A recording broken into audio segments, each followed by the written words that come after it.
মহাপ্রভু এক জায়গায় আমাকে প্রশ্ন করেছিল একবার, প্রশ্ন শুনে সুন্দর লাগলো, যে নাম সংকীর্তনের কথা তো ভাগবতে আগেই বলেছেন, তাহলে মহাপ্রভু সংকীর্তনৈক পিতর হলো কি করে?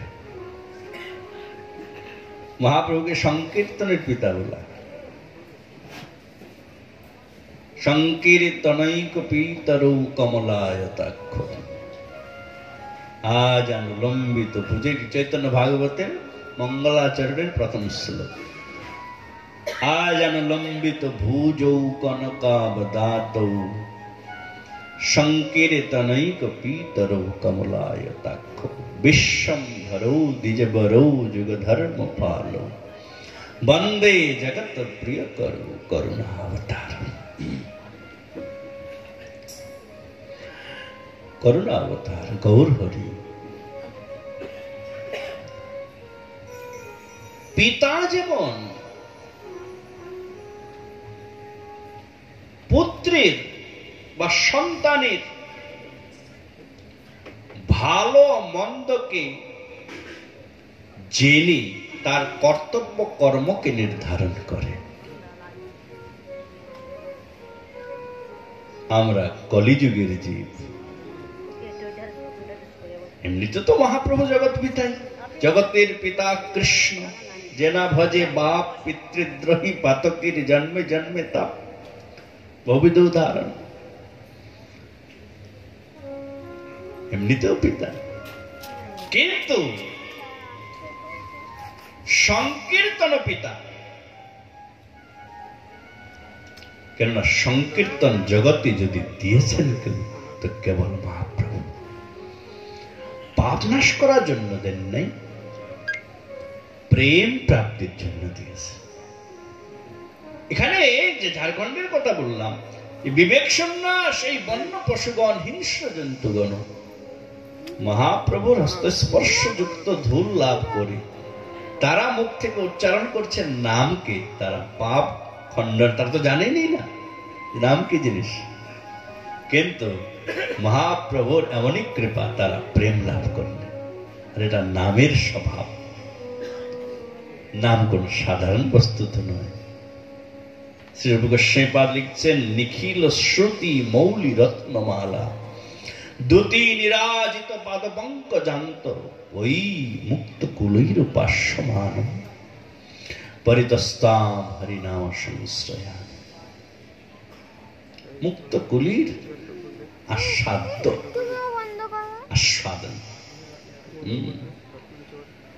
নাম জপ করে বা নাম এই হরিনাম সংকীর্তন করে কেবলমাত্র পাপ খণ্ডন করাতে চাইছেন, এটাও অপরাধ, নামাপরাধ বলা হয়। নামের চরণে অপরাধ হয়ে যায়, কেননা নাম যেটা দেয় সেটা জীবকে প্রেম প্রদান করে। আর এই তত্ত্ব মহাপ্রভু ছাড়া কে শিখাবেন? মহাপ্রভুই জীবের কাছে নামকে পাঠালেন, নাহলে কেউ পাঠাতো? প্রতি দ্বারে দ্বারে আজকে হরিনাম সংকীর্তন হচ্ছে, কেবল মহাপ্রভু পাঠিয়েছে, সকলে হরিনাম করো। শোনো শোনো নিত্যানন্দ, শোনো হরিদাস, সর্বত্র আমার আজ্ঞা করহ প্রকাশ, জীবের দ্বারে দ্বারে গিয়া করো এই ভিক্ষা, বল কৃষ্ণ ভজ কৃষ্ণ কর কৃষ্ণ শিক্ষা। ইহা বই আর না বলিবা বলাইবা, দিবা অবসানে আসি আমারে করিবা। দিবা অবসানে। তো মহাপ্রভু আমাদের জন্য গুরু রূপে নিত্যানন্দকে দ্বারে দ্বারে প্রেরণ করলেন, আচার্য রূপী হরিদাস ঠাকুরকে দ্বারে দ্বারে প্রেরণ করছেন।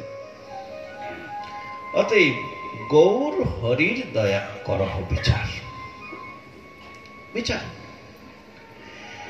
ওই মুক্ত কুলের উপাস্য, যে উন্নত উজ্জ্বল রূপী ভক্তি রসকে আস্বাদন করার জন্য গৌর হরি নাম নিয়ে এসেছেন, সেই নাম আমাদের আর সাধ্য নয়। মুক্ত কুলের উপাস্যমান যারা জীবন মুক্ত, যারা মুক্ত পুরুষ, তারা যদি কৃষ্ণ প্রেম আস্বাদন করার একমাত্র আকাঙ্ক্ষা করেন তো কিসের দ্বারা? কেবলমাত্র নামের দ্বারা। হরের নামইব কি বল, তারা হরিনাম। সুখ সনকাদিক আদি যত মুক্ত পুরুষ রয়েছেন তাদের আস্বাদ্য কেবলমাত্র হরিনাম সংকীর্তন।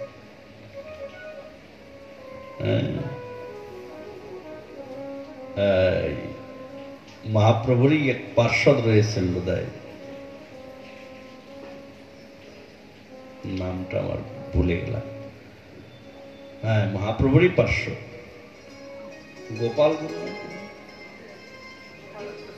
না, বৃন্দাবনে দেহ রাখার পরে বৃন্দাবনে গিয়ে ভজন করছিল। গোপাল গুরুই, ওনার শিষ্যের নাম ধ্যানচন্দ্র নাকি নাম ছিল। গোপাল গুরু ছিলেন, ধ্যানচন্দ্র ওনার শিষ্য ছিল।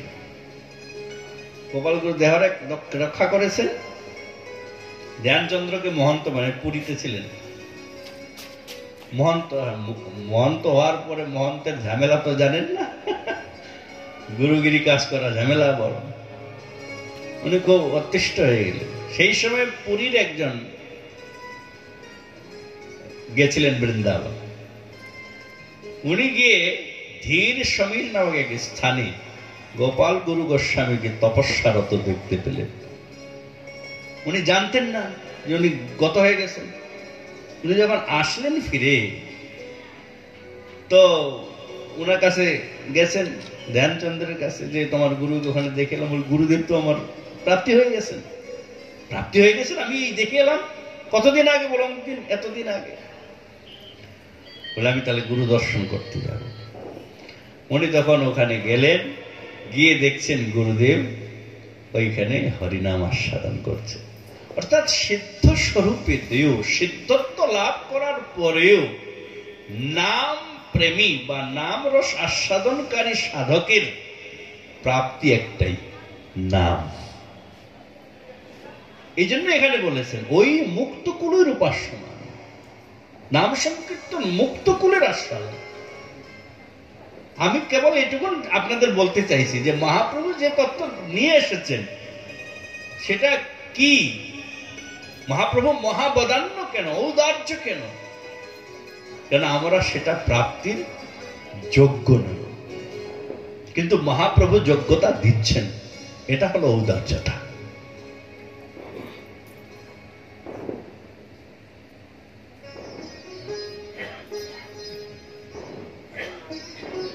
আচ্ছা, তো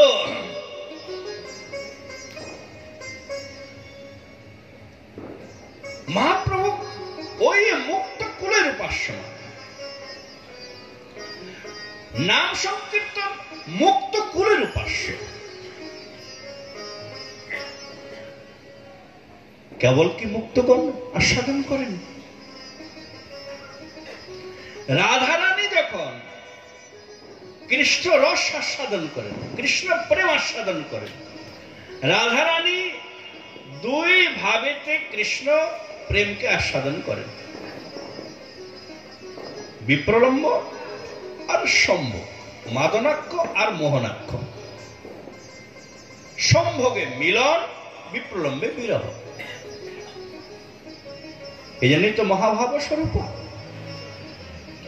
কিন্তু মহাভাব স্বরূপা রাধারানী, এই যে একটু আগে বলেছিলাম আমি যে উৎকণ্ঠা, এই উৎকণ্ঠা প্রেমটা কোথায় দেখা যায়? উৎকণ্ঠা প্রেমটা কেবল রাধারানীতেই দেখা যায়, বা গোপিকাগণেতে কিছু কিছু গোপিকাতে উৎকণ্ঠা প্রদান প্রেম দেখা যায়। কিরকম সেটা? সেটা বারবার দেখেও ইচ্ছা পূরণ হয় না। হ্যাঁ, যদ্যপশু পার্শ্বগত রহগত, যদ্যপি পাশেই আছে, তৎসঙ্গী যুগম নবম নবম। রাধারানী দেখছেন তার চরণ এই মাত্র দেখলাম, একটু আগেই দর্শন করেছি, এ ভাগবতের শ্লোক। পাশেই আছেন, কিন্তু রাধারানী ভাবছেন কতকাল দেখিনি। এটা হলো উৎকণ্ঠা। কখনো কখনো রাধারানী গোবিন্দের মুখকমল দর্শন করছেন, মুখকমল দর্শন করতে করতে হঠাৎ মনে পড়ে গেল যে তার হস্ত কতদিন দর্শন করিনি। এটা হচ্ছে উৎকণ্ঠা। হস্ত দর্শন করতে করতে হঠাৎ মনে পড়ে গেল চরণ কতদিন দর্শন করি নাই। এইরকম উৎকণ্ঠা প্রধান নায়িকা শ্রীমতী রাধারানী বিপ্লম্বে বা সম্ভবে মিলনে বা বিপ্লম্বে যখন কৃষ্ণ রস আস্বাদন করেন, প্রেম রসকে আস্বাদন করেন, তো তখন রাধারানীর আশ্রয় যদি কিছু আছে তো কেবল কৃষ্ণ নাম, আর অন্য কিছু নেই। বিদগ্ধ মাধব নাটকে তার প্রমাণ দিয়েছে। তুণ্ডে তাণ্ডবে নিরতিম তুণ্ডাবলী লবধয় কর্ণ করোর করস্বনি ঘটয়তে কর্ণার্বুদিব্যস্পৃহম চেত প্রাঙ্গণ সঙ্গিনী সর্বেন্দ্রিয়ানাম কৃতিম নো জানে জনিতা কিয়দ্ভিরমৃতৈ কৃষ্ণীতি বর্ণত্তৈ। রাধারানীর কথা। তুণ্ডে তাণ্ডবে নিরতিম। সখীগণ মাঝে মধ্যে খেপাতেন, রাধারানী যে কৃষ্ণ নামের জন্য তুমি এত দুঃখ পাচ্ছ, সবসময় বিরহে ডুবে আছো, নাম শোনা মাত্রই মহাভাগবতী। বিদগ্ধ মাধব নাটকের একটা ঘটনা আছে। একদিন চন্দ্রাবলী আর রাধারানীর মধ্যে তফাৎ আছে। চন্দ্রাবলী দক্ষিণা নায়িকা, রাধারানী বামা নায়িকা। একদিন চন্দ্রাবলীর সখী, চন্দ্রাবলীর অধীনস্থ সখী পদ্মা আর রাধারানীর অধীনস্থ সখী ললিতা বিশাখা, ও পদ্মা ভুল করে, রাস্তা ভুল করে একদিন রাধারানীর কুঞ্জে ঢুকে পড়েছে দিনের বেলা।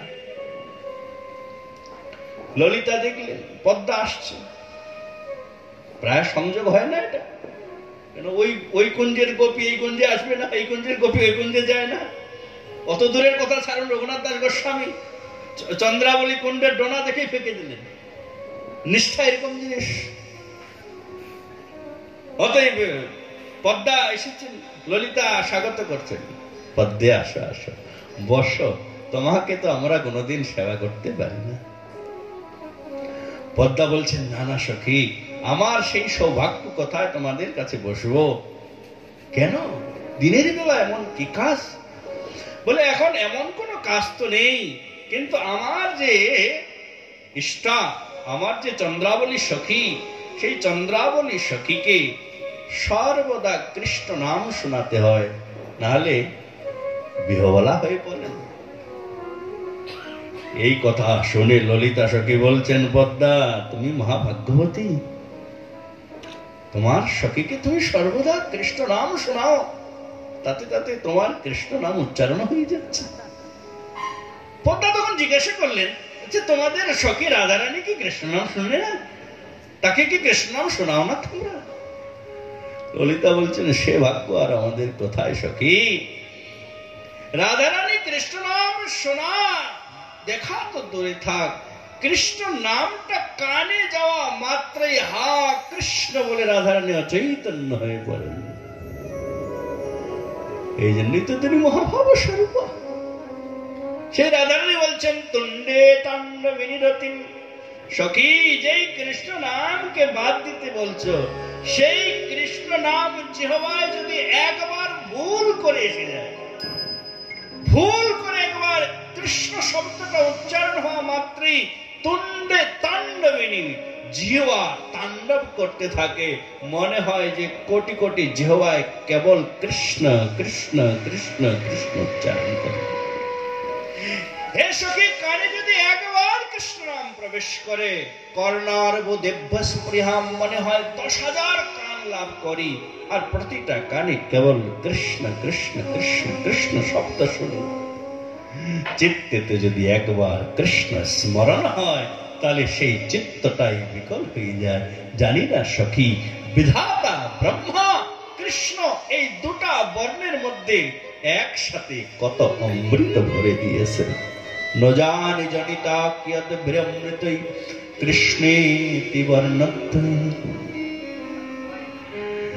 আর সেই রাধা ভাব দ্যুতিস্ব বলিতম নৌমি কৃষ্ণ স্বরূপম, সেই রাধা ভাব দ্যুতিকে নিয়ে স্বয়ং ভগবান শ্রীকৃষ্ণ যখন গৌর রূপে আবির্ভূত হলেন, তিনি যখন তার নিজ ভাব কান্তিকে লাভ করে নিজ প্রেমকে আস্বাদন করতে যাচ্ছেন।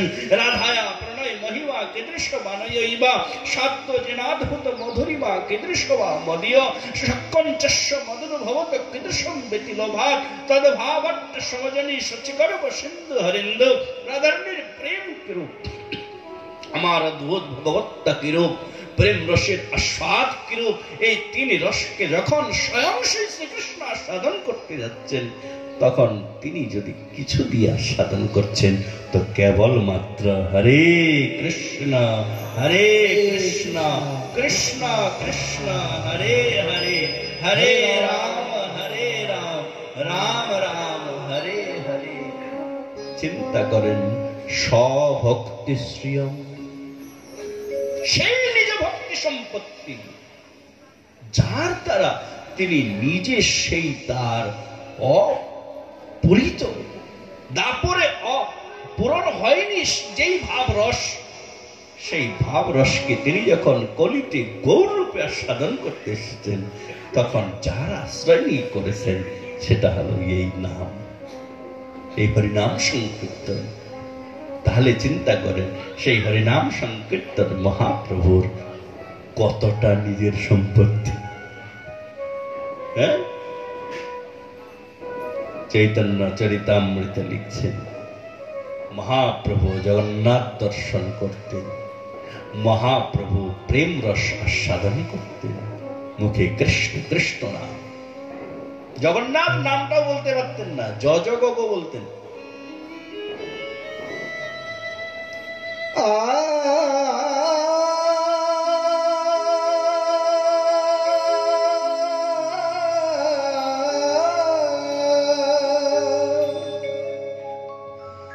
কৃষ্ণ নাম মন্ত্র খানি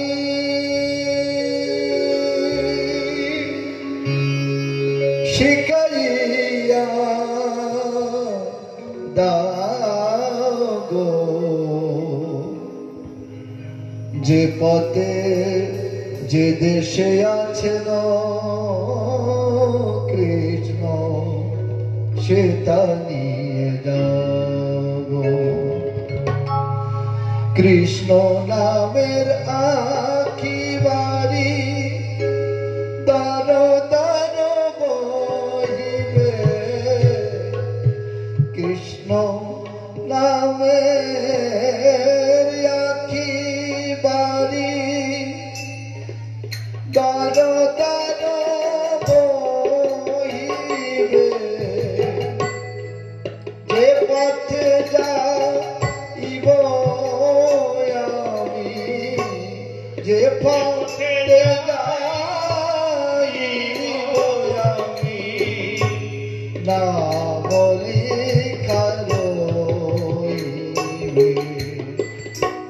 কৃষ্ণ নাম মন্ত্র খানি শিখাইয়া দাও,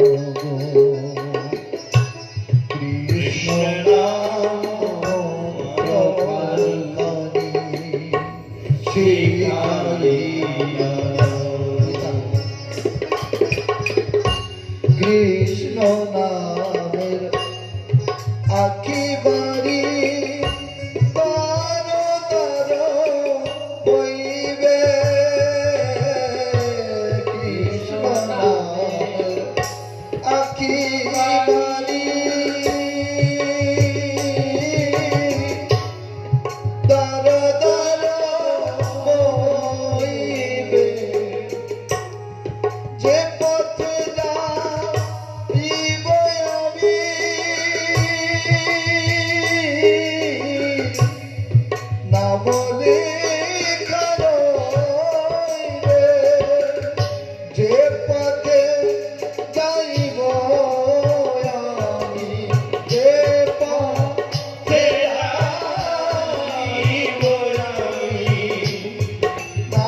লেখা রইবে কৃষ্ণ নাম মন্ত্র কানে শিখাইয়া কৃষ্ণ নাম মন্ত্র কানে শিখাইয়া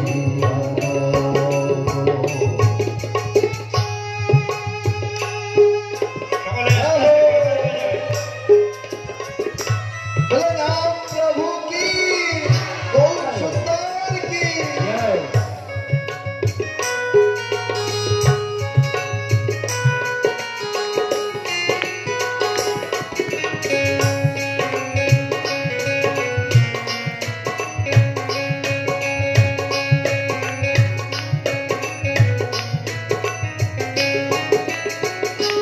कृष्ण कृष्ण नाम লয়ে আমি গাইব দেবনে কৃষ্ণ নাম লয়ে আমি গাইব দেবনে আর গাইব কৃষ্ণের নাম গাইব কৃষ্ণের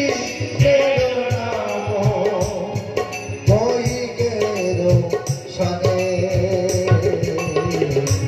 কৃষ্ণ নাম প্রকানি শিখাইয়া কৃষ্ণ নাম প্রকানি শিখাইয়া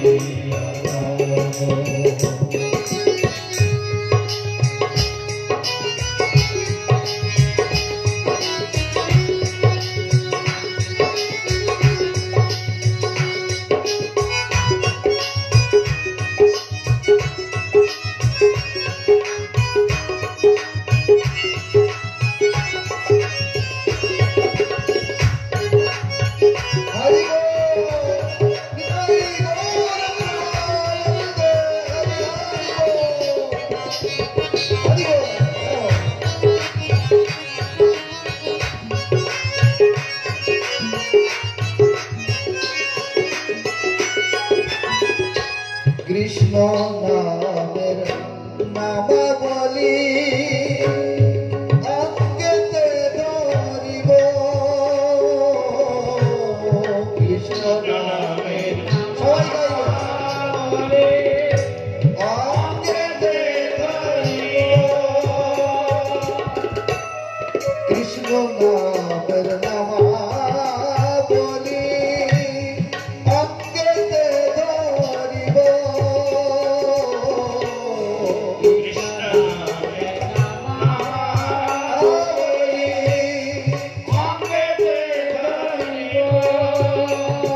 আর নাম সুধা সিন্ধু মাগে নাম সুধা সিন্ধু মাগে ডুবিয়া জীব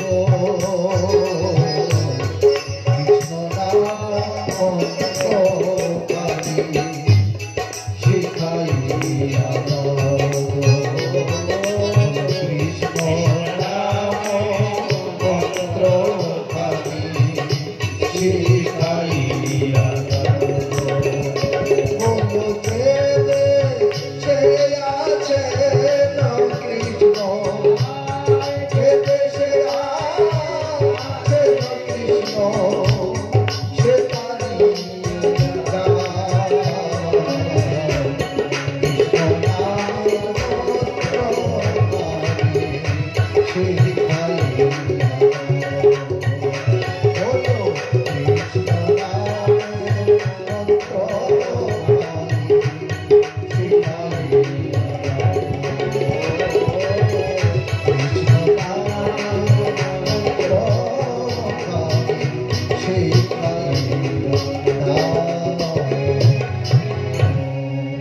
जय जय श्री राधे श्याम बोले गौर सुंदर की जय।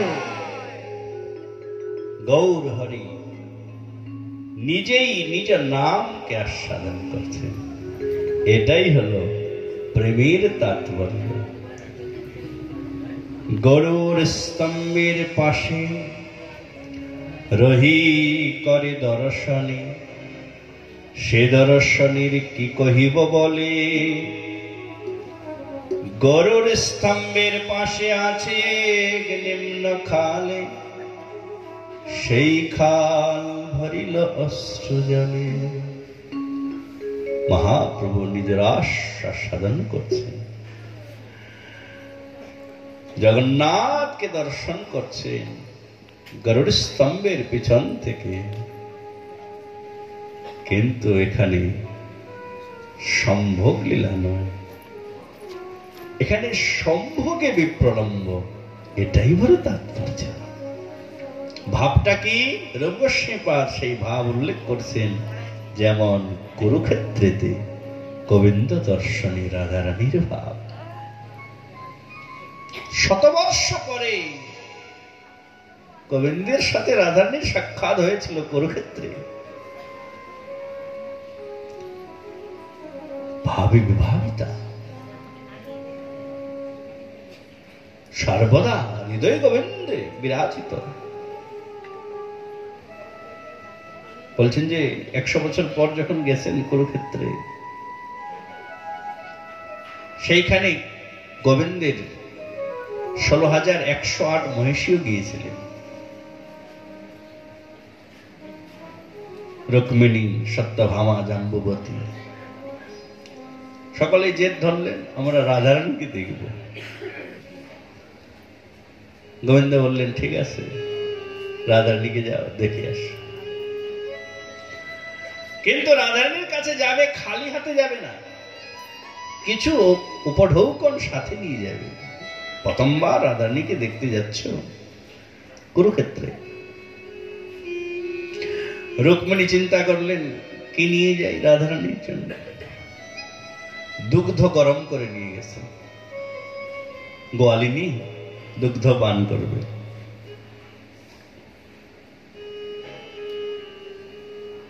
রুক্মিণী আদি কৃষ্ণের মহিষীগণ রাধারানীকে দর্শন করতে যাচ্ছে,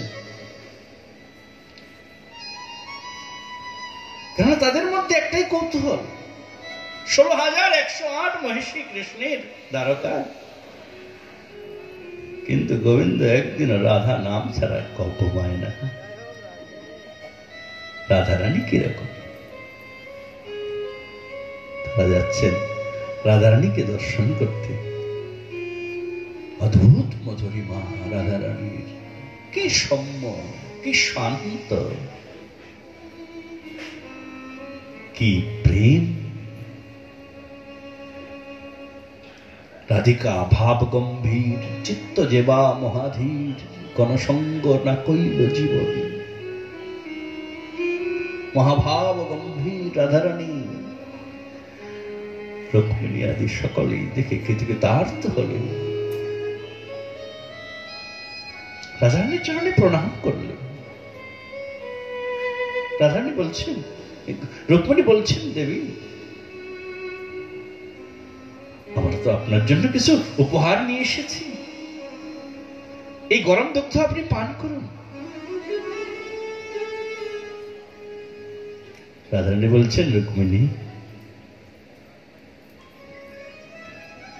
যেই বস্তুটার সাথে গোবিন্দের কোনো সম্বন্ধ নাই তাকে আমি গ্রহণ করি না। রুক্মিণী বললেন, এ তো গোবিন্দের আদেশেই, গোবিন্দের দ্বারা প্রেরিত দুগ্ধই আমরা আপনার কাছে এনেছি। এই শব্দটা শোনা মাত্রই রাধারানী আর বিলম্ব করলেন না, রাধারানী তৎক্ষণাৎ গরম দুগ্ধ নিয়ে পান করলেন।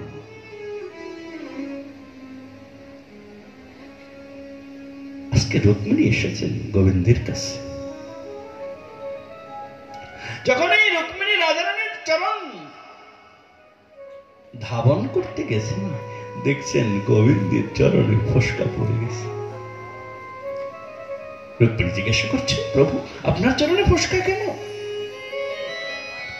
গোবিন্দ বলছেন, রুক্মিণী তোমার কারণে। আরে যেই রাধারানীকে তুমি গরম দুগ্ধ পান করিয়েছ, সেই রাধারানীর হৃদয়টাই আমি সর্বদা বিরাজিত থাকি। তোমরা যদি গরম দুগ্ধ পান করো তো আজ তো আমাকেই লাগে। যে রাধারানীর হৃদয়ে সর্বদা গোবিন্দ চিন্তন, গোবিন্দ নাম ছাড়া যিনি কর্ণে অন্য কোন নাম শ্রবণ করেন না, গোবিন্দ নাম ছাড়া যে কখনো অন্য নাম বলেন না, আজকে সেই রাধারানীর সাথে শত বৎসর পরে গোবিন্দের যখন সাক্ষাৎ হলো কুরুক্ষেত্রে, তখন রাধারানী বলছেন, হে গোবিন্দ, আহুশ্চতে নলিন নাভ পদারবিন্দম যোগেশ্বরৈর্বিচিন্তমগাধ বোধৈ সংসারিণাম পতিতোত্তরণাবলম্বম। হে গোবিন্দ, তোমার এই শ্রীচরণ যোগীগণের একমাত্র আরাধ্যের বিষয়, সংসারী জীবের উদ্ধারের একমাত্র আশ্রয়। কিন্তু সেই চরণকে দর্শন পেল, সেই চরণকে সামনে দেখিও আমার কিন্তু সেই আনন্দ হচ্ছে না। কেননা আমার মন বৃন্দাবন স্বরূপ, মোর মন বৃন্দাবন, মনে বনে এক করি জানি, তাহা তোমার চরণোদয় করাহ যদি উদয়, তবে তোমার পূর্ণ কৃপা মানি। হে গোবিন্দ, আমি তো তোমার এই চরণকে কেবলমাত্র বৃন্দাবনে, যমুনা তটে, কদম্ব বৃক্ষ